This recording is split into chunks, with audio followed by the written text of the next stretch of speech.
Hello everyone. Wishing you all a very good afternoon. How are you guys doing? Can you see me? Can you hear me? Am I audible? Am I visible to all of you?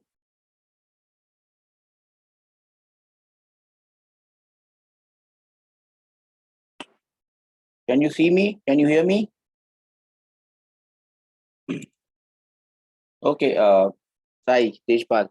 Again, remember that if you have to send a message, send it on my ID AskTik.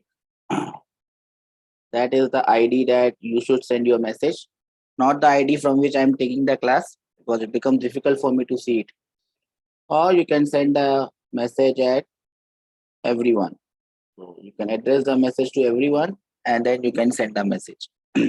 Okay. Now, in today's class, we will be discussing Newton's laws of motion. Any idea about Newton's laws of motion? You must be knowing Newton's laws of motion, 3 laws of motion. What is Newton's first law of motion? What is Newton's first law of motion? Any idea? If a body is at rest, it remains at rest. If a body is moving, it will continue its uniform motion unless an unbalanced force acts on it. Unless a force acts on a body, it will continue its state of rest or state of motion. Newton's second law of motion. The rate of change of momentum of a body is directly proportional to the applied force. The rate of change of momentum, dP by dt. Do you understand dP by dt? Rate of change of momentum is directly proportional to the force acting on the body, and the momentum of the body changes in the direction of force. Can I have some raise hand that we remember these two equations? I know it must be a long time, 2 years ago you might have heard these equations, but I think you can recollect them. Do you recollect them? Can I have some raised hands? No one remembers these equations? I guess I'm audible and visible to all. Sai, Teja, Keshav, Kasif, Rijesh, Ashrit, Bhagyavati, Jyoti.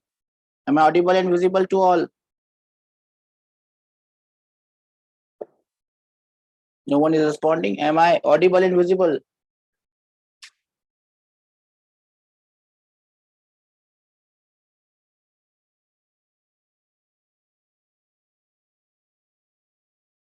Please, anyone say something. Okay, good. Thanks. So basically, what we mean to say is rate of change of momentum is my force. Force is rate of change of momentum dP by dt. Let me zoom it. I can zoom it more. dP by dt is the rate of change of momentum, which is equal to force, or I can simply write force is equal to mass into acceleration, where P is m into v. This is also known as linear momentum. There is something known as angular momentum, which we discussed in the previous class. Yes or no? What are the important points that you must remember about Newton's second law? Newton's second law consists of Newton's first law. If force is 0, acceleration is 0. The equation that we wrote, dP by dt is equal to F vector. This was a vector equation. You can also write this equation along x-axis. If you write it along x-axis, it will look like this. Fx is equal to dpx by dt is equal to m into ax. Fy is equal to dpy by dt is equal to m into ay, where Fy corresponds to force along y-axis, force or component along y-axis. Py is momentum along y-axis. Ay is acceleration along y-axis. Fz is dpz by dt is equal to m into az, where az or az is the acceleration along z-axis. Pz is the momentum along z-axis, and Fz is the force along z-axis. So you can write these equations along z-axis, and remember, if any of these forces, sometimes it might happen that the net force on the particle is not 0. Net force on the particle is not zero, but its component along any direction is zero. The momentum remains constant in that direction. Law of conservation of momentum.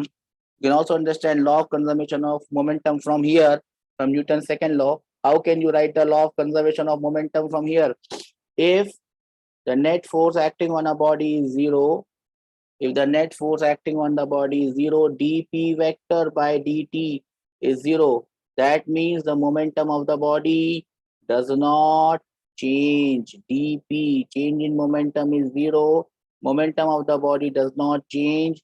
That means momentum of the body remains constant, and this becomes your law of conservation of linear momentum. Do we remember this law of conservation of linear momentum? Can I have some raise hand that we understand this, sir? Please don't send me message on this ID, beta. Please send me the message on the other ID. Do we understand this law of conservation of momentum? So you can understand this law of conservation of momentum from Newton's second law. And as what I was saying, sometimes the net force may not be zero. F net force is not equal to zero. But along one direction, the net force may be zero. Along one direction, net force may be zero. Simplest example is here. You have this body and you apply a force here.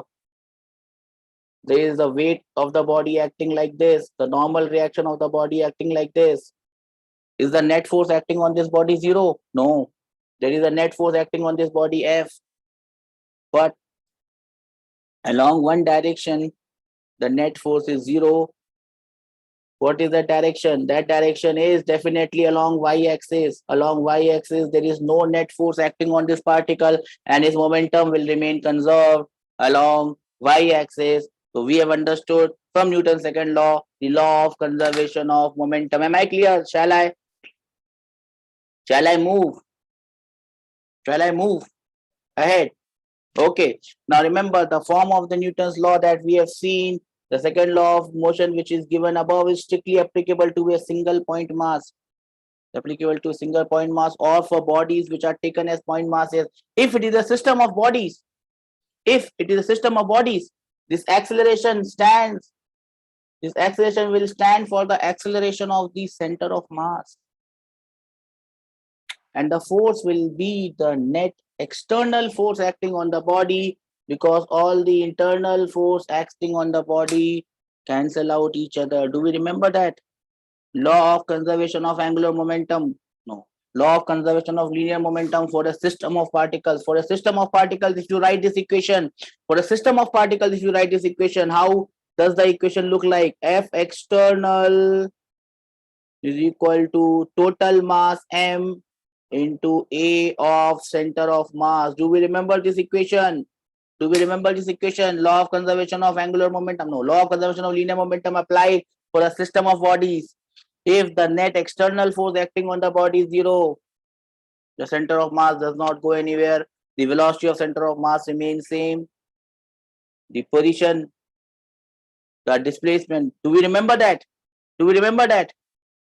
If the center of mass is at rest initially, it will never move at all. There will be no displacement of the center of mass if initially it was at rest. So we are trying to combine, since it is a crash course, we are trying to combine Newton's second law with law of conservation of momentum and here and there. I hope you are able to understand this. Yes or no? Do we understand this? Yes or no? Okay. Now you can apply this Newton's law. The first case is when objects are in equilibrium. What do you mean by objects are in equilibrium? What do you mean when you say objects are in equilibrium? What do you mean by equilibrium? Anyone tell me what do you mean by equilibrium? No one knows what is equilibrium? Equilibrium means net force acting on the body is zero. Net force acting on the body is zero, or the net acceleration of the body is zero.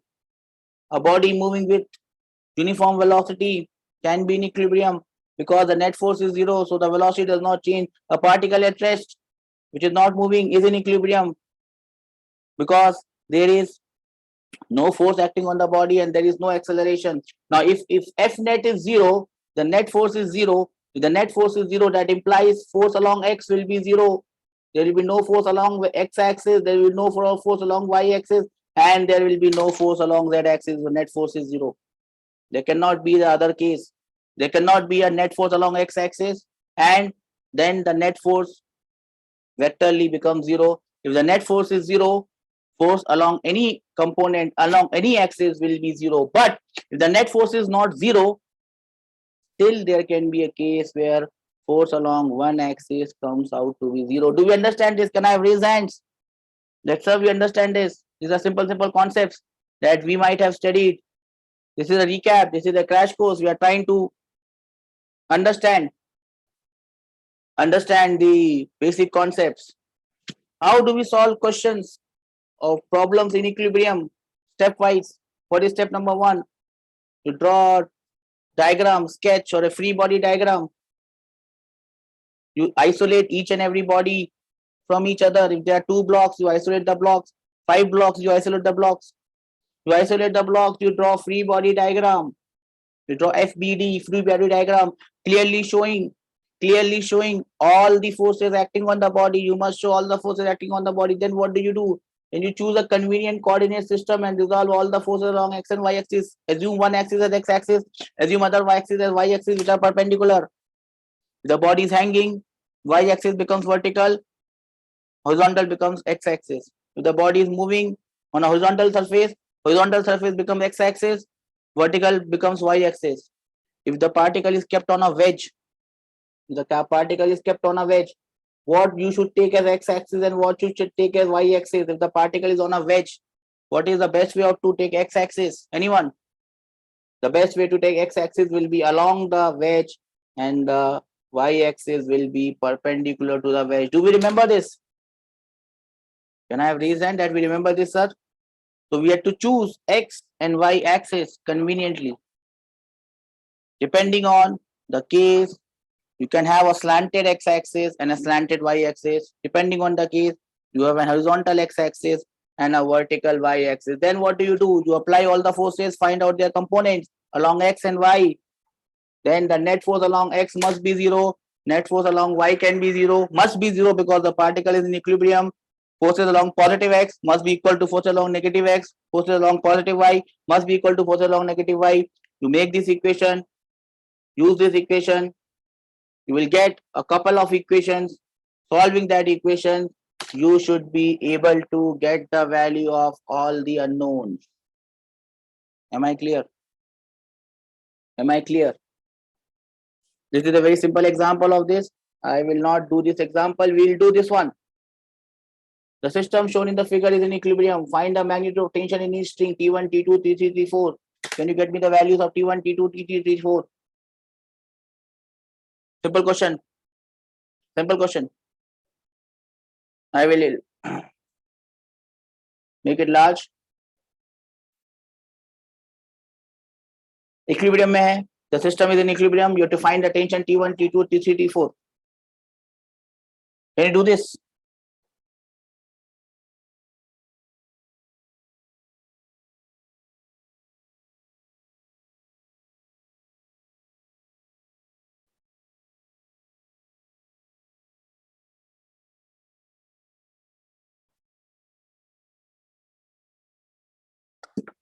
Can you do this? How will you do this? How will you do this? Anyone?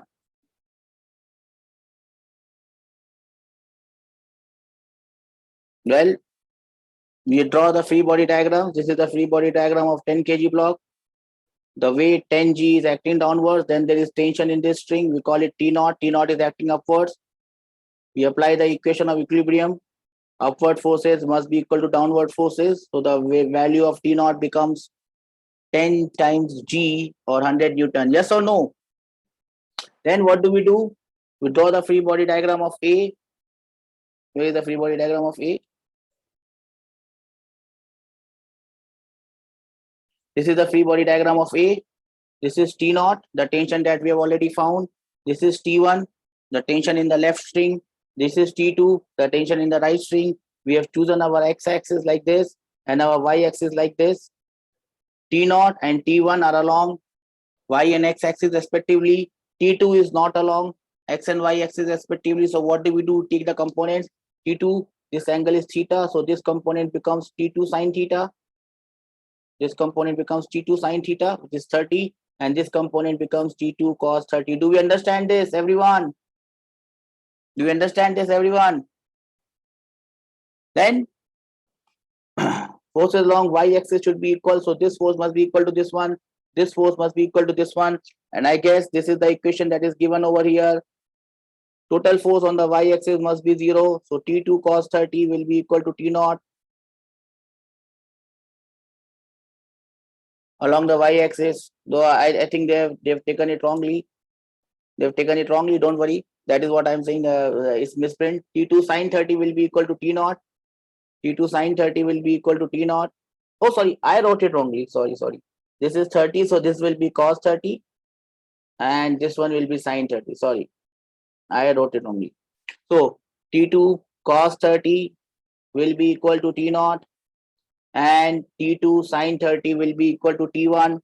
I wrote it wrongly. Sorry. Genuine mistake. Force along y is equal to 0. Force along x is equal to 0. From here, you can get the value of T2 in the first shot. From T2, you can get the value of T1 in the second shot. Do we all agree on this? That is how you get the value of T1 and T2. Then you draw the free body diagram of body B, point B. This is the free body diagram. T2 is going here, T3 is going here, T4 is going here. You take the component here, it will be T4 cos 60, T4 cos 60. This will be T4 sine 60. This will be T2 cos 30. And this will be T2 sine 30. Yes or no? Do we all understand this? Do you understand this? Then you can again apply equation along y-axis. Force along y-axis would be 0. So this and this T2 cos 30 equates T4 cos 60. T3 plus T2 sine 30 equates T4 sine 60. From there, you can get the value of T4 and T3. I don't think you can get a tougher question than this. This is more than enough that you need to understand. That is how you can solve each and every question depending on how much variables are there. You will get same number of equations and you can solve those equations and get your answers. Can you do that? Are you confident? Shall we move ahead? So there are different questions you can try. I will send you this PDF. I'll find out where to send you this PDF. I'll send you this PDF. You can try these questions from here.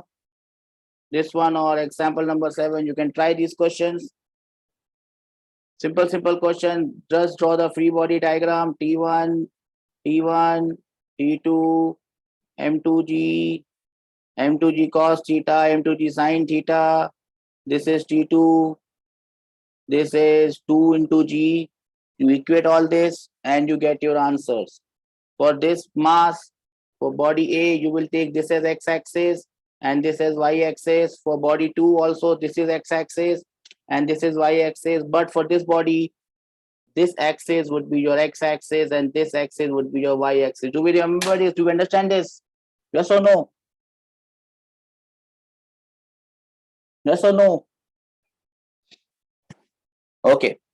Now, since we have done questions on equilibrium, now in most of the cases, the bodies would be accelerating. So we would have bodies accelerating. Now, how do we solve question of that nature? Now, when the body is accelerating, in this particular case that we are solving questions, it would be accelerating in one direction. One direction means either it will be accelerating along y or it will be accelerating along x in simple question. In the complicated ones, where something is kept on a wedge and it is moving up and down, it would be accelerating in the x as well as in the y. But in simple cases, it will be accelerating only in one direction. So how do we find it? Whether it's accelerating in one direction or two direction, doesn't matter. The process remains same. You make a sketch of all the problem isolate the problem, isolate each and everything and make a free body diagram. Choose a convenient coordinate system. X, Y, X, Y. Choose your coordinate system and then you can write fx is equal to m into ax and fy is equal to m into ay. There might be a case where one of these forces can be zero. If force along y is zero, this will become zero. So there will be no acceleration along y axis. If there is no force along x axis, this will become zero. That will become question of equilibrium. But at least one would be accelerating. So both will not be zero. At least one would be non-zero. Get the values of all the unknowns with the equations and you should be good enough to solve these problems. Do we understand this? Let us try a problem on this category. Let us try a problem on this category. And which one should I try? Let me try this one. Let me try this one. Okay. Example number 10. Let us try example number 10. A 5 kg block has a rope of mass 2 kg attached to its underside and a 3 kg block is suspended. So this is 3 kg, this is 5 kg on the other end, and the rope is 2 kg. The whole system is accelerated upwards at 2 meter per second square by constant force F naught. How much is the value of F naught? Can you get the value of F naught? There are different ways of doing this question. Since you are in a crash course, you will do it in the simplest possible way, the easiest possible way, and the easiest possible way would be to consider this entire thing as one system. To consider this entire thing as one system. If you consider this entire thing as one system, this system is having only one acceleration in one direction. So you can write F is equal to total mass into total acceleration in one direction. You can get the value of the force F naught. Yes or no? Do we understand this? Yes or no? Can you understand this? Can I have some raise hand that we understand this? Yes, sir. Total force is F naught. Total mass that it has to lift is 100 Newton. But remember, there is also gravity which is acting downwards. Please don't forget gravity. Gravity will be equal to how much is the mass? 10 kg, 10 g. The downward force is 10 g. Upward force is F naught. And this entire system is moving upward with an acceleration A. So equation becomes F naught is F naught minus 10 g is equal to 10A. From here, you can get the value of F naught. Do you all understand this, beta? Can I have some reason that we understand this? Great, great. We are having good participant. What is the net force on the rope? For net force on the rope, just apply equation for the rope. Just apply equation for the rope. What is the equation for the rope?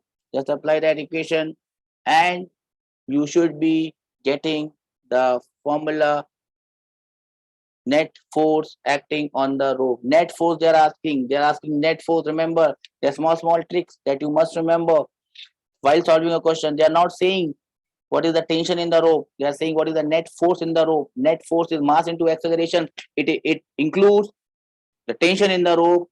It includes the weight of the rope also. Do we understand this? Do we understand this? How many of you have understood this? That we are talking about the net force on the rope. Net force is mass into acceleration, not the tension in the rope, not the tension in the rope. Third question asks you, what is the tension at the middle point of the rope? What is the tension at the middle point of the rope? What is the tension at the middle point of the rope? To calculate the tension at the middle point of the rope, this is a very good way of doing it. We apply the tension at the middle point. The upward force is T. It is pulling the entire system. Downward force, you have to find the mass of this, which is 1 kg. And the 3 kg is the mass of the block. So the total mass becomes 4 kg. 4 kg or 4g is the downward force. 4 times g is the downward force. Upward force is T. T minus 4g must be equal to 4a. From here, you can get the value of the tension in the string at the middle point. If you calculate it at some other point, it would be different. Why it is different? Because there is mass of the rope. If the mass of the rope was not there, tension at all the points of the rope will remain same. Do you understand this? Can I have some reason that we understand this, sir? Only 2 people have understood this. No, not good. So Shrilata, Bhojraju, Rajlakshmi, Sivlakshmi Prasad, Bhagyavati, Varshita, Sanjana, Sai Teja.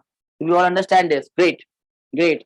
See, I can't spend much time here because we'll have to move and to finish this entire thing. There's one more question that you can do here on the same line because I just feel that these type of questions can come in the exam these days. Example number 12, based on a similar concept. Just remember this shortcut formula and maybe you can apply this somewhere. The horizontal force F is applied on a uniform rod of length L kept on a frictionless surface. Find the tension in the rod at distance X from the end where it is applied. So force is applied here from the end X. What is the value of this force? No, but the value of the tension. Tension in the rod at a distance X. How will you do it? You can just assume that the X part is getting two forces. One is trying to push it there. The other one is trying to, the other part of the rope is trying to push it there. F minus this should be equal to ma, and you should get your answer. This mass will be the mass of this X part of the rope. So F minus T will be m by L into X into A. From here, you should get the value of tension in the rod as a function of X. You put X as 0, you will get the force at the first point. You put X as L, you will get the force at the last point. Do you understand this? You must have seen this question somewhere. Can I have some reason that we understand this? Great, great, great participation. Similar question. Now, if you know the answer to the first one, can you tell me the answer to this one?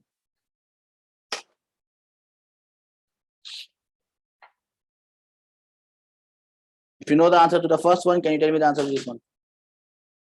First one was this. First one was this. What will be the answer to this one?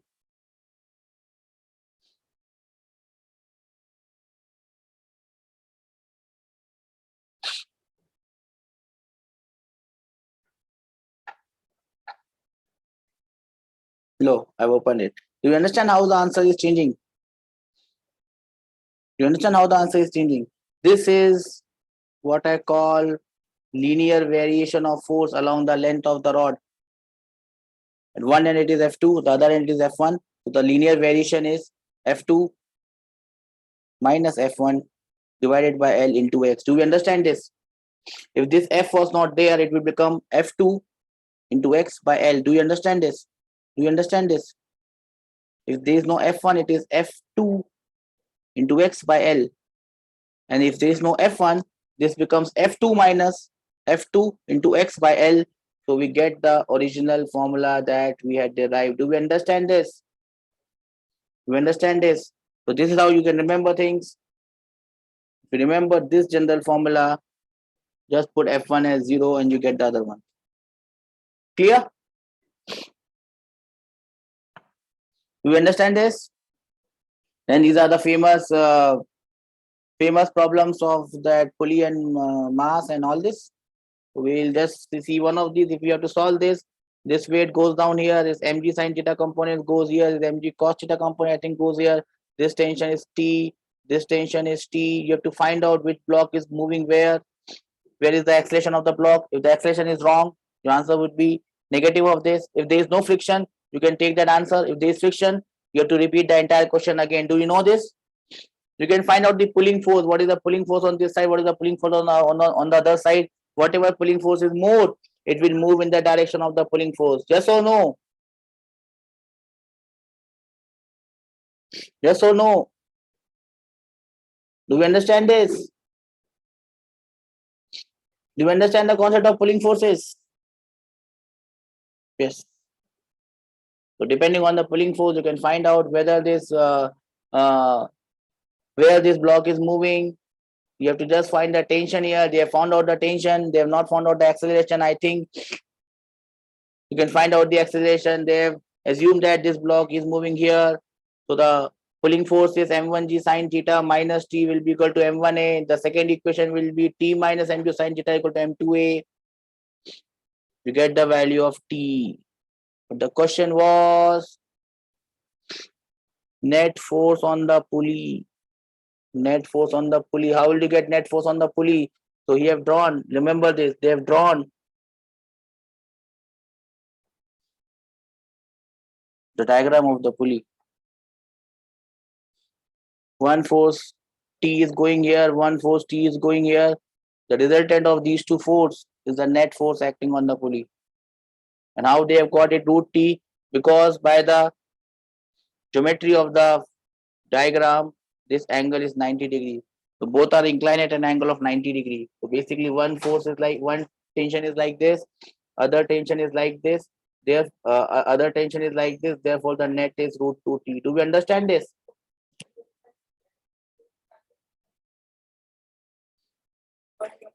Do we understand this?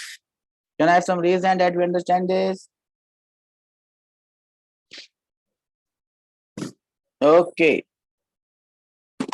That takes us to this part which I think most of you are confused with: constrained motion. Do you know what is meant by constrained motion? Constrained motion. Constraint means you are putting some conditions on motion. A body is not free to move. We call that motion as constrained motion. Simplest example of a constrained motion. I have a plane. I keep a body on the plane. I apply a force on the body F. But the gentleman body moves like this. It moves here. Now I ask you, is this motion an example of a constrained motion? Is this motion example of a constrained motion? Yes or no? Yes. What type of constraint this motion has? We call it plane constraint or wedge constraint. This is a plane.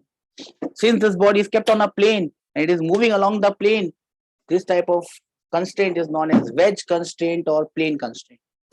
Similarly, you can have different types of constraint. The type of constraint that comes more often or not is string constraint. What is the string constraint? When two bodies are attached by a string, they can't move freely. They can't move freely.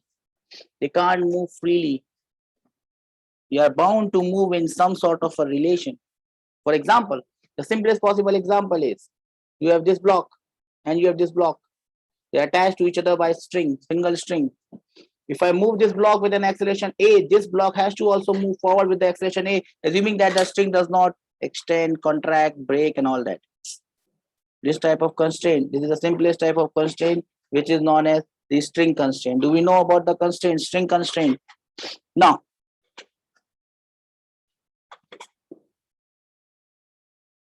in case of a simple string, single string, the problem does not happen. But what happens when you have more than one string attached to blocks? For example, here.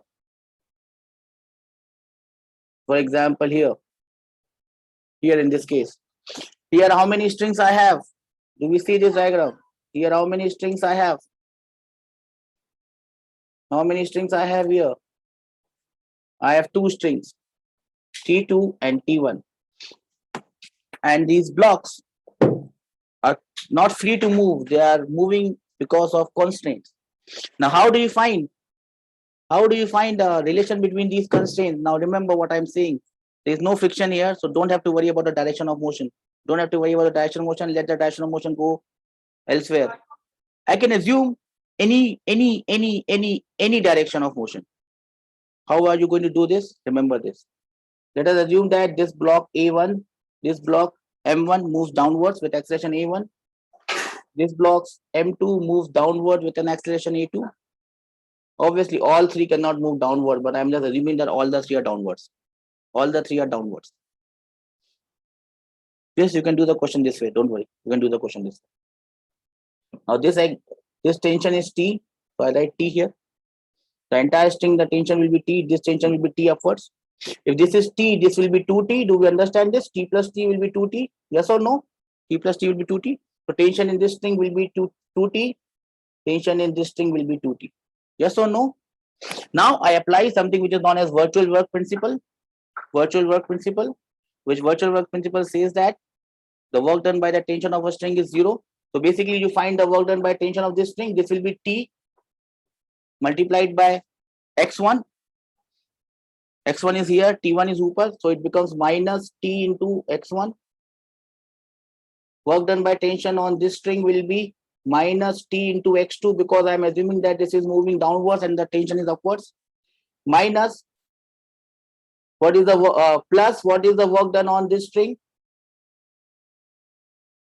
Work done by this string will be 2T multiplied by A3. It is, I'm assuming that this is moving downwards. Acceleration is taken as downwards, so x is also downwards. 2T is upwards, x is downwards, so it will be minus 2T into x3. That will be equal to 0. Minus minus cancel. T cancels.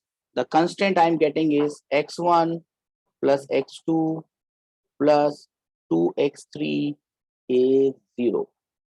I differentiate it once, I will get v1 plus v2 plus 2v3 is equal to 0. That is the constant relation in terms of velocity. I differentiate it once more, I will get it a1 plus a2 plus 2a3 is equal to 0. That is the constraint for relation. Did you get that? How did I get it? I did not think which block is going to move where. I just took the simplest possible case. All the blocks are moving down. And then I found the constraint. But now the problem is, since I have taken all the blocks as moving down, I'll have to make the equations of all the block moving down. What will be the equation of this block M1? The equation of this block will be M1G minus T is equal to M1A1. Do we understand this? Can I have some raise hand that we understand this, sir? This is probably the best thing that we heard in the entire thing, to get the constraint in such a simple way. And then to make the equation according to the constraint. This is the equation M1. What is the equation for the block M2? What will be the equation for the block M2? Tell me. It is simply M2G minus T will be equal to M2 into A2. What will be the equation of the block 3? It is also moving down. M3G minus 2T will be equal to M3A3. You get 4 equations, you have 4 unknowns, you can solve this. What is the best way of solving this? Find out the value of A1 from here, A2 from here, A3 from here, and put it in this equation. Put the value of A1 from this equation, put the value of A2 from this equation, put the value of A3 from this equation in the first equation, and you will get the answer for your tension. Am I clear? Do you understand this? How I have done this problem in a very, very simple way? Found out the constraint. I never thought where they are going to move. I never thought where they are going to move. We are doing advanced problem, but don't worry. We can only do that problems that are supposed to come. Okay. So we are doing theory as well as we are doing problems. Right? Okay. So what have we done here? Where was we? Right. We have found out the constraints. We have found out the constraint. But sir, both tensions are not same, but we took both as Ty. The tensions are same because in one string, tension cannot change unless the string has mass. So this tension is T, this tension is T. The tension in this string is 2T. I hope you know how to get it. T and T downwards, 2T upwards. Pulley does not have mass. Pulley does not have mass, so the upper tension will be equal to 2T. Do we understand this? Yes, sir. Yes, good. So there might be something that I might miss. I might assume that you know it. So these are the answers for this one. You can get the answers for this one as well. Now, how do you do this? If I have this angle coming here, sometimes you will get this angle. Don't worry. Even then you get angles, you can easily find out the constraint. How you can find out the constraint? The tension is T here. This will be equal to T cos theta. This one will be equal to T2. This one will be equal to T2. You can find out the value of this T2. When this block goes down, let us say with the velocity V1, this one is moving down with velocity V1. You can find the dot product. You can find the dot product here. And then using that dot product, you can find out the value of the constraint. Am I clear? Am I clear? Even if you have things moving at an angle, this method does not change.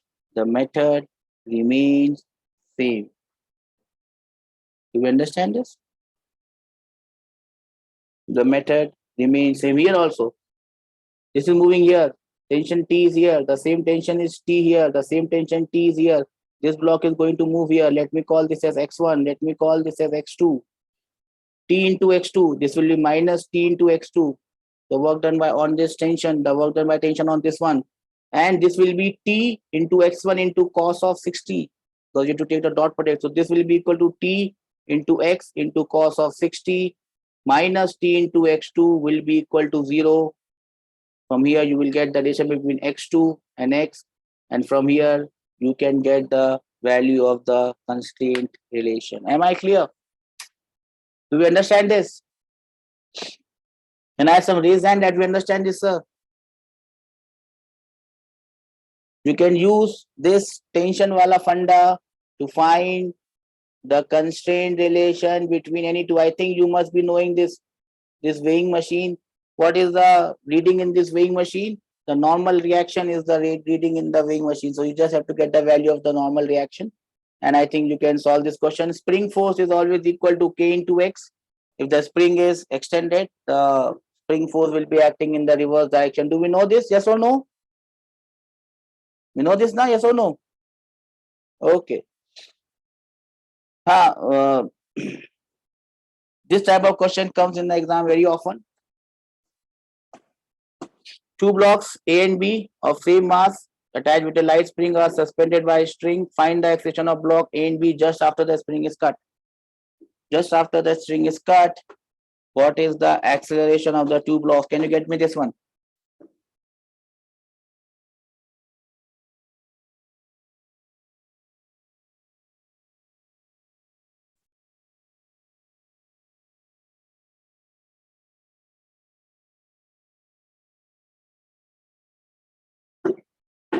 Right, Teja, can you get me this one, beta? What is the answer for this one? Rajesh, do you have a doubt? Please ask. How will you do this? Right, Teja? Anyone?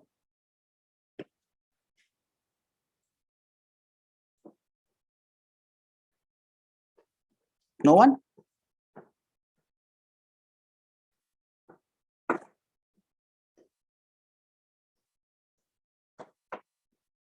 No one?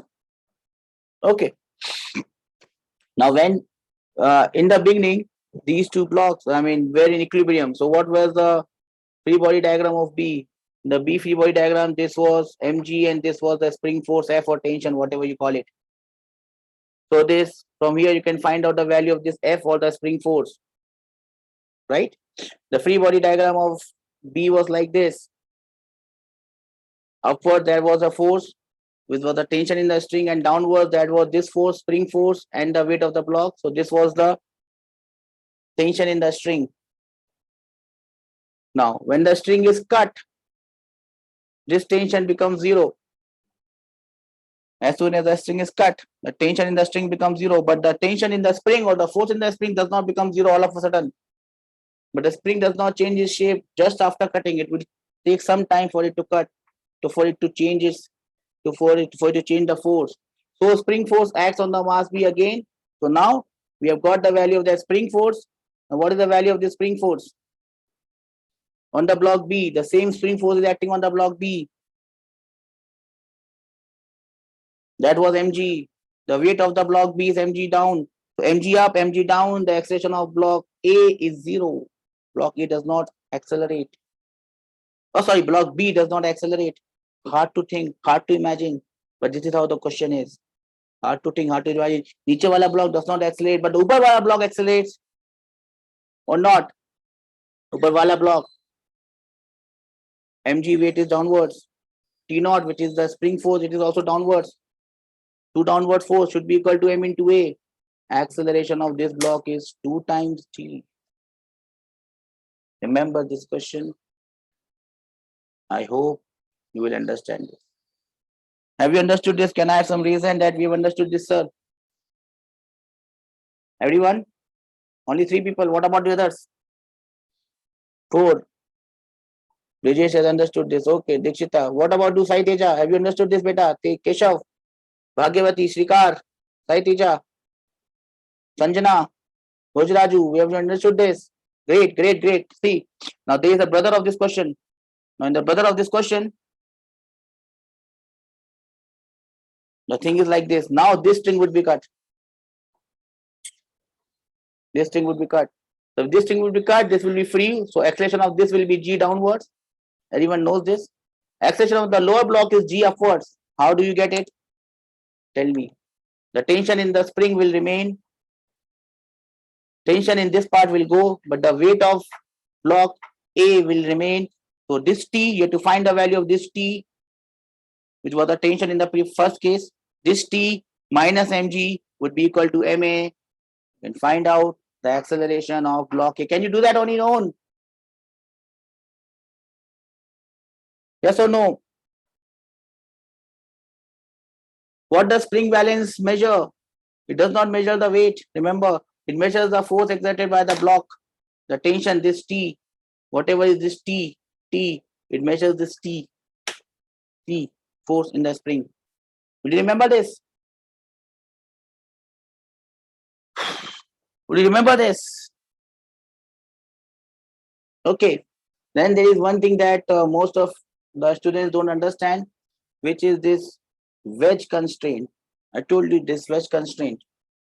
Now this wedge constraint is again, if a block, see this block is on this wedge. When the wedge moves, the block also moves. With respect to the block, the wedge moves like this. With respect to the wedge, the block moves like this. But with respect to ground, the motion is very complicated. With respect to ground, the motion of this block is very complicated. Very complicated. Anyways, this is how it moves. How can you find the relation between the two? How can you find the relation between the two? That is what wedge constraints are all about. That is what wedge constraints are all about. If there are constraints, you must be able to find out its value and do it. How can you do a simple wedge constraint like this? A simple wedge constraint like this. For example, if this block moves here, where will this block moves here with an acceleration a1 with respect to ground? What will happen to this? Will it move up or will it move down? Will this rod move upwards or downwards?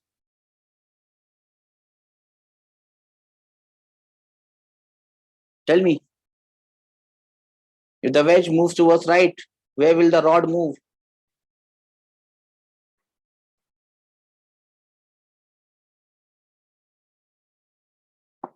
No one? No idea?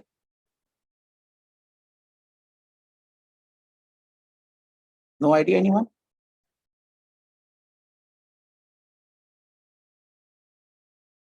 No one knows? If this moves right, where does the rod move? Down. Yes, just move down. Down.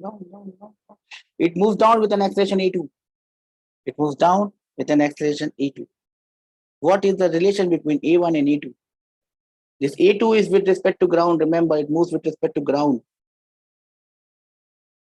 Now, how do we get the relation between a1 and a2? There are very complicated ways of doing this. My way is very simple. It comes from the same concept of string constraint. Work done by tension of the string is 0. Work done by normal reaction is also 0. Work done by normal reaction is also 0. Now look at the normal reaction. Normal reaction acting on this body, rod, will be like this. Yes or no? This wedge will be pushing this block. This block will be pushing this wedge like this. N and N. Do we understand this N and N? The upper wala N is the force applied by block, by wedge on the rod. The niche wala N is the force applied by rod on the wedge. Do we understand this? Do we understand this? And now I can find out some angles here. I'm very bad at finding angles. I think this angle will be 90 minus theta. Yes or no? What will be this angle? So I have this plane. I have this angle theta. I have one normal reaction like this, and I have one perpendicular. I have one normal reaction like this, and I have one horizontal. How do I find the angles? This is 90 degrees, right? How much is this angle? Can you get me that angle? Can you get me this angle? This is 90 degrees. So this is, how do you get it? Anyone? Theta. This angle is theta.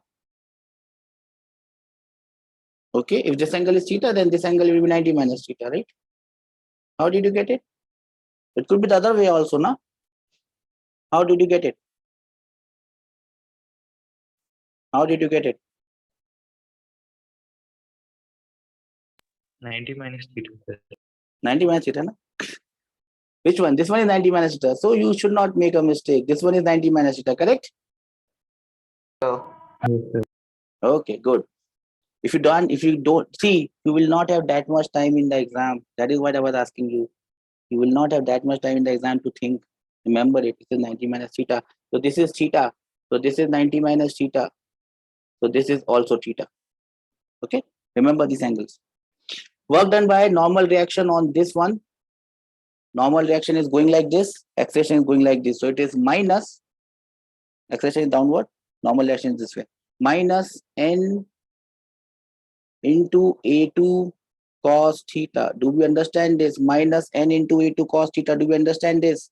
This is the work done by this normal on this rod. What is the work done by this normal? N, because this component is n sine theta. So n sine theta multiplied by A1. These two work done must be 0. So n A1 sine theta minus n A2 cos theta will be 0. This implies this relation that you get here. U by V is equal to tan theta. V is our A1 and U is our A2. Do we understand this? Why it is N1 sin theta, but it's not cos theta. Which one are you saying? Okay, I'll again draw it. I think you have got confused. I'll again draw it. Where is this? Where is this? Where is this? New share. Basic. See, look at this. Oops, I have to take it. Look at this. Look at this wedge. This is the wedge. Okay, this angle is theta. This is my rod. This is my rod. This is my rod. This is the normal reaction N1, N, and this is the other reaction N on this one. This N is like this, and I'm assuming that it is moving here with an acceleration A1. This angle is 90 minus theta. Work done by this normal reaction on this will be N into J component. Okay, you're not seeing it. Now you can see this. Work done by this normal reaction will be N into cos of 90 minus theta, which is sine theta. N sine theta into A1 will be the work done on this wedge. Now this block moves here with an acceleration A2, and this angle I found out is theta. Work done by this normal reaction on this A2 rod will be minus N cos theta into A2. Do we understand these two things? You add these two things and that should be equal to 0 because work done by normal reaction is 0. Do we understand this?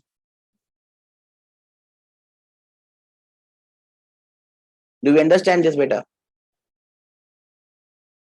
Then I have some reason that we understand it. This is the way you can find out wedge constant very easily. Work done by normal reaction is 0. Work done by normal reaction on this block. If you don't want it to A2, take it at x2. Work done will be N into x2 It will be negative because n is going here, x2 is going down into cos of theta with a negative sign. So it becomes minus n theta cos theta into a2. Arey yaar, I multiplied expression by 4. Dada, you can multiply it by x2 and differentiate it twice. Doesn't make any difference. I'm just trying to save some time, yaar. n1 into x1, okay. Now, if I write x1, then I again differentiate it and I again differentiate it. That's why I was saving some time. Okay, now is it okay? Doesn't make any difference. I multiply n with a1 or n with v1 or n with x1. Doesn't make any difference in this case because derivatives are same. Got my point now? Let me just write it as x2. No, you're not sorry, beta.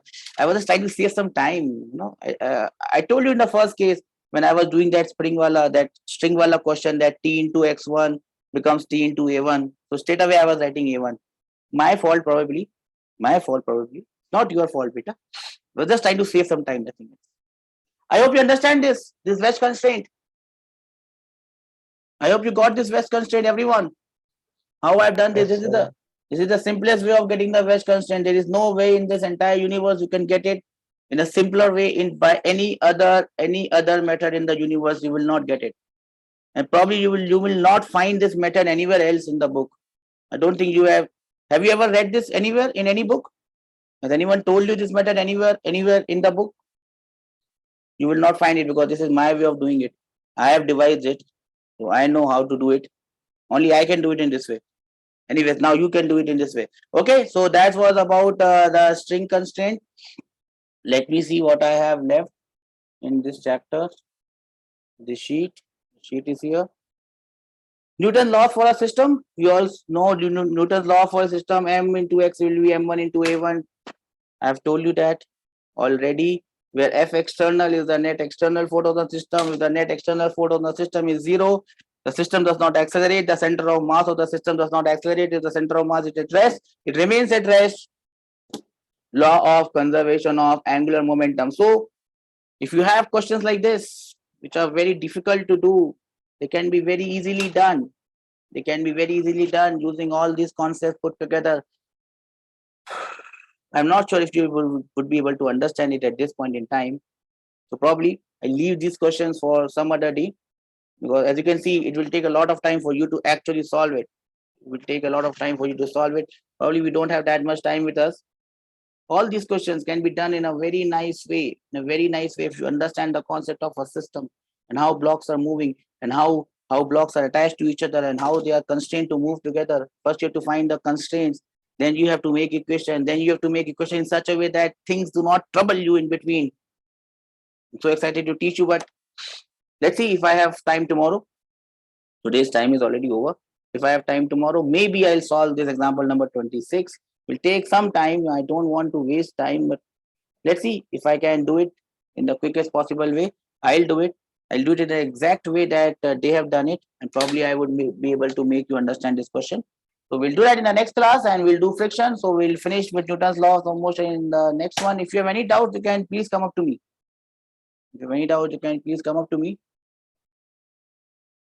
I have not told you any theory, beta. So if I don't tell you the basic thing, I don't think you will be able to do any question. If I don't tell you how to solve constraint, will you be able to solve it? No. And I've taken no time in theory. I've just told you the basic things. We can't do, see, you have to understand one thing, beta, very, very carefully. In 40 days, it's very difficult. It's almost impossible to cover the entire course. No matter how many questions I do. It's not possible to do it. I'm trying my best, and I'm just doing the questions which I think are useful to you. It doesn't matter how many questions you do. See, there's a chapter called rotation. I can teach you rotation for 2 years. Continuously 2 years, I only teach you rotation. And I will never end up with my question. There are still questions that are left. And for 2 years, I'll teach you rotation. And every day for 1 hour. But still rotation will not finish. So it doesn't matter how many questions you are doing. It matters that if you understood the concept or not, and you can apply that concept on a particular question or not. That's the only thing. If we do this question, for example, 26, You probably do the entire chapter in one question. So I don't have to do 20 questions for that. Did you get me? This is how teachers learn with time that which questions to be done and which questions not to be done. Got my point, beta? I hope I have made myself clear. We'll do as much as possible in the time that we are given. Okay, so I'll try my best. I hope you also participate and enjoy the class.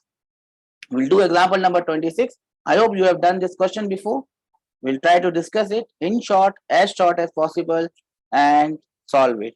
Chalo, I'll wind up today's class here.